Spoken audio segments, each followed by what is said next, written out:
ಕೇಳ್ತೀನಿ ಕೇಳಿ ಮೇಡಮ್. ಸಂಘ ಪರಿವಾರದವರು ಡೈರೆಕ್ಟ್ ನಾನು ಗೊತ್ತದ ಅವ್ರು ತಮ್ಮ ಸಾಂಸ್ಕೃತಿಕ ಸಂಘಟನೆ ಅಂತ ತಿಳ್ಕೊತಾರ. ಸಂಸ್ಕೃತಿ ಹಾಳು ಮಾಡೋದ್ ಬಿಟ್ರ ಯಾವ ಸಂಸ್ಕೃತಿ ಉದ್ಧಾರ ಮಾಡಿಲ್ಲ ಅವರು. ಅವ್ರದ್ದು ಓಸು ಸುಳ್ಳು ಮಾತುಗಳು ನಂಬಷ್ಟು ಕಿವ್ಯಾಗ ಬೀಡಿ ಇಟ್ಕೊಂಡು ಕೂತಿಲ್ಲ ನಾವು ಉತ್ತರ ಕರ್ನಾಟಕದವ್ರು. ಈಗ ಅವ್ರ ಬಣ್ಣ ಬಯಲಾಗ್ಯದ. ಈ ದಿನದ ಅವ್ರ ದೇಶಭಕ್ತಿ ಎಷ್ಟು ಹುಸಿ ಅನ್ನೋದು ನಮ್ಗೆ ಗೊತ್ತದ. ಈಸ್ ಮಾತು ಹೇಳಂತ ಇವರು ಬಿಜೆಪಿಯವರು RSS ಪರವಾಗಿ ನಿಂತು ದಿನ ಒಂದೊಂದು ಹೇಳಿಕೆ ಕೊಟ್ಟು ಶಿಕ್ಷಕಂಗ್ ಬಾಯಿ ಮಾತಾಡ್ತಾರಲ್ಲ. ಇಲ್ಲಿ ಇರ್ತಕ್ಕಂಥ ಬಿಜೆಪಿಯಿಂದ ಆರಿಸೋದ ಸಂಸದರಲ್ಲ ಅವ್ರ ಸರ್ಕಾರ ಹರಣ ಇಲ್ಲ. ಜನ ಆಯ್ಕೆ ಮಾಡಿ ಅಲ್ಲ, ಮಲ್ಲಿಕಾರ್ಜುನ್ ಖರ್ಗೆ ಅಂತವ್ರನ್ನೇ ಸೋಲಿಸಿ ಜನ ನೀವು ಅವರೇ ಬೇಕು ಅಂತ ಆಯ್ಕೆ ಮಾಡ್ಕೊಂಡಿದ್ದಾರೆ. ಅವ್ರ ಆಯ್ಕೆ ತಪ್ಪು ಅಂತ ಪ್ರಜಾಪ್ರಭುತ್ವ ವ್ಯವಸ್ಥೆಯಲ್ಲಿ ನೀವ್ ಹೆಂಗ್ ಹೇಳ್ತೀರಿ ಮೇಡಮ್?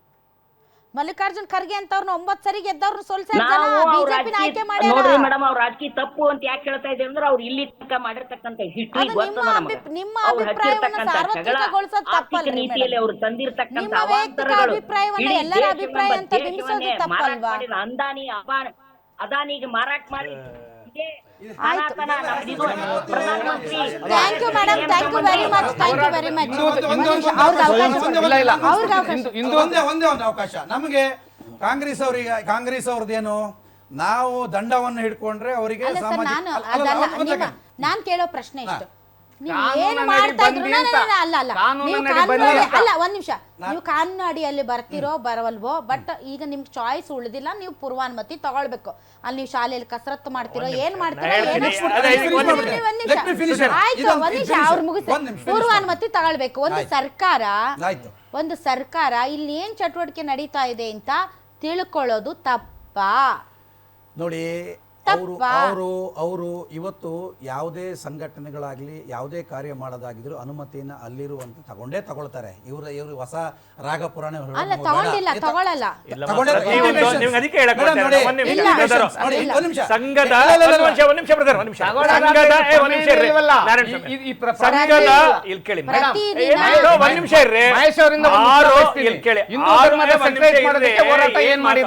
ಸಂಘ 6 ಉತ್ಸವಗಳನ್ನ ಆಚರಣೆ ಮಾಡುತ್ತೆ. ನಾನು ಉತ್ಸವದ ಹೇಳ್ತೇನೆ ಉತ್ಸವ ಅಲ್ಲ ಸರ್, ಪ್ರತಿದಿನ ಶಾಲಾ ಆವರಣದಲ್ಲಿ ಮೈದಾನದಲ್ಲಿ ನೀವು ಶಾಖೆ ನಡೆಸ್ತೀರಲ್ಲ ಬೆಳಿಗ್ಗೆ, ಅದಕ್ಕೆ ನೀವು ಪರ್ಮಿಷನ್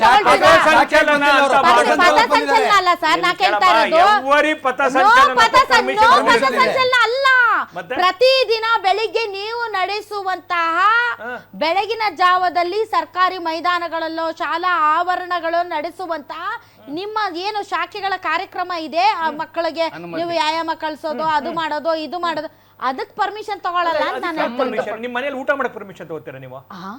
ನಿಮ್ಮಲ್ಲಿ ಊಟ ಮಾಡಕ್ಕೆ ಪರ್ಮಿಷನ್? 4-5 ಜನ ಸೇರೋದು, ಅದು ಪರ್ಮಿಷನ್ ಬೇಡವಾ? ನೀವು ಅದಕ್ಕೆ ಇದನ್ನ ನೀವು ಅಲ್ಲೇ ಮಾಡ್ಲಿಲ್ಲ ಕೇಳಕ್ಕೆ.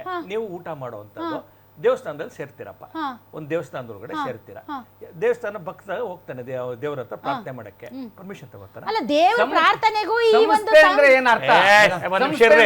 ಇಲ್ಲಿ ಕೇಳಿ, ದೇವರ ಪ್ರಾರ್ಥನೆ ಏನ್ ಮಾಡ್ತಾರೆ ಅದು ಕೂಡ ರಾಷ್ಟ್ರ ಏನು ನಮ್ಮ ತಾಯಿ ಅಂತ ಅನ್ಕೊಂಡಿದೀವಿ, ಭಾರತ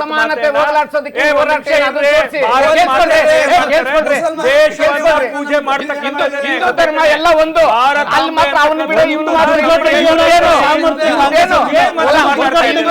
ಒಂದು ಹೋರಾಟ ತೋರಿಸಿ. 100 ವರ್ಷದ ಹೋರಾಟದಲ್ಲಿ ಈ ದೇಶದ ಧರ್ಮದ ಒಂದು ಮಾಡೋದಕ್ಕೆ, ಅಸಮಾನತೆ ಹೋಗಲಾಡ್ಸೋದಕ್ಕೆ, ಈ ದರಿದ್ರ ಹೋರಾಟ ಏನು? ಇವ್ರು ಈಗ ಹಿಂದೂ ಮಹಾಸಭಾರು ಇದು ಹೇಳ್ತಾರೆ, ಬಿಜೆಪಿಗೆ 175 ನೋಡಿ, ಹಿಂದೂ ಧರ್ಮದ ಸಂಘ ಬಿಜೆಪಿಗೆ 175 ಕೊಡಿಸ್ತಾರಂತೆ. ಹಿಂದೂ ಧರ್ಮ ಬಿಜೆಪಿಗೆ 175, ಬೇರೆಯವರ ಕಳ್ಳೆಪುರಿ ತಿಂತಾರೆ.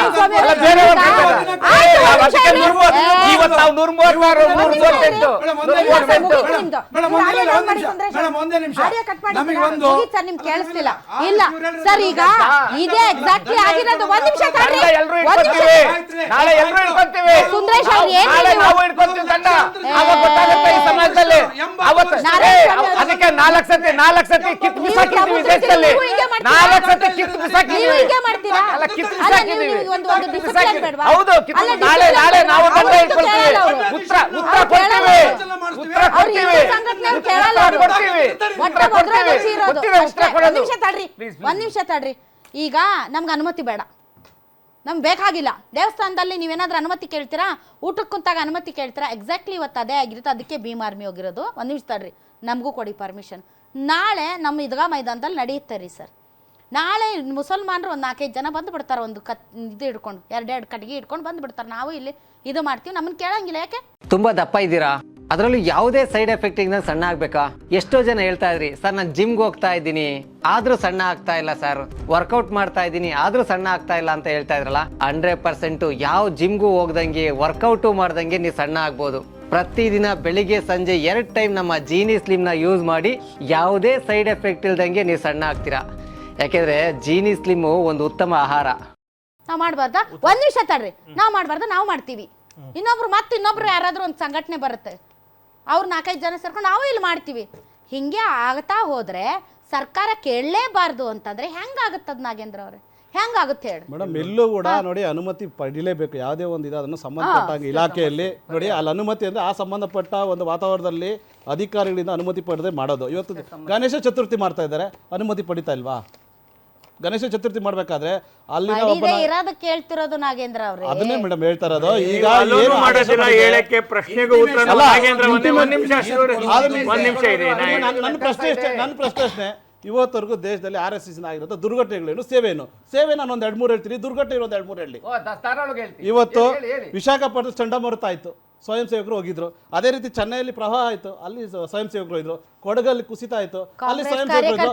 ದುರ್ಘಟನೆಗಳು ಈ ಅದೇ ಕೋಲಿಂದ ದುರ್ಘಟನೆ ನೋಡಿ, ಸೇವೆ ದುರ್ಘಟನೆಗಳಲ್ವಾ? IPS DGP Kerala DGP retired ಘಟನೆಗಳು ಕೇಳಬೇಕಾ?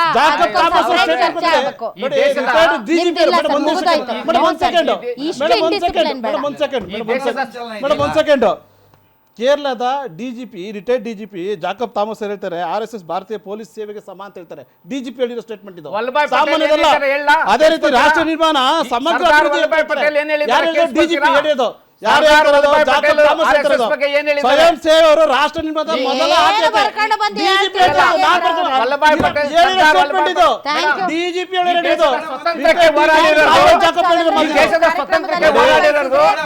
ಒಂದಂತೂ ಏನಿದೆ ನಮ್ದು ಮೀನ್ ಮಾರ್ಕೆಟ್ ಆಯ್ತು. ಇದು ಗ್ಯಾರಂಟಿ ಮೀನ್ ಮಾರ್ಕೆಟ್. ಇದು ಮೀನ್ ಮಾರ್ಕೆಟ್ ಮುಗಿಯಿತು. Thank you very much.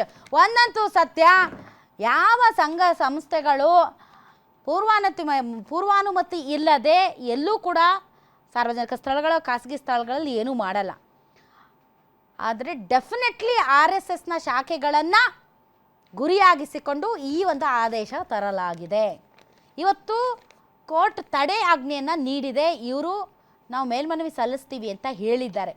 ಆದರೆ ಒಬ್ಬ ವ್ಯಕ್ತಿಯ ಮೂಲಭೂತ ಹಕ್ಕನ್ನು ಕಸಿದುಕೊಳ್ಳುವ ಅಧಿಕಾರ ಸರ್ಕಾರಕ್ಕೂ ಇಲ್ಲ. ನೀವು ಆದೇಶ ಅಲ್ಲ ಕಾನೂನು ತನ್ನಿ ಅಂದ ಮೇಲೆ ಇವರು ಕಾನೂನು ತರಬೇಕು. ಆದರೆ ಇವ್ರು ಕಾನೂನು ತರೋಕ್ಕಾಗಲ್ವೇ? ಯಾಕೆ ಅಂದರೆ ಅದು ಯಾವ ಸಂಘಟನೆನೂ ಅಲ್ಲ, ಅದು ರಿಜಿಸ್ಟರ್ಡು ಅಲ್ಲ. ಹೀಗಾಗಿ ಸರ್ಕಾರ ಏನು ಮಾಡುತ್ತೆ ಅನ್ನೋ ಕುತೂಹಲ ಇದೆ. ಚಿತ್ತಾಪುರದಲ್ಲಂತೂ ಗಬ್ಬೆದ್ದೋಗಿದೆ.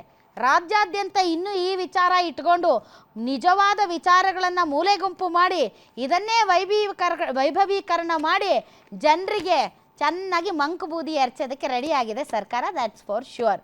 ಇನ್ನು ನಾವು ಚರ್ಚೆ ಮೇಲೆ ಚರ್ಚೆ ಮಾಡ್ತಾ ಮೂಲ ವಿಷಯಗಳನ್ನು ಬದಿಗಿಟ್ಟು ಅವರಿಗೆ ಸಹಾಯ ಮಾಡ್ತಿದ್ದೀವೇನೋ ಅಂತ ಅಭಿಪ್ರಾಯಪ್ಪ ನನ್ನದು.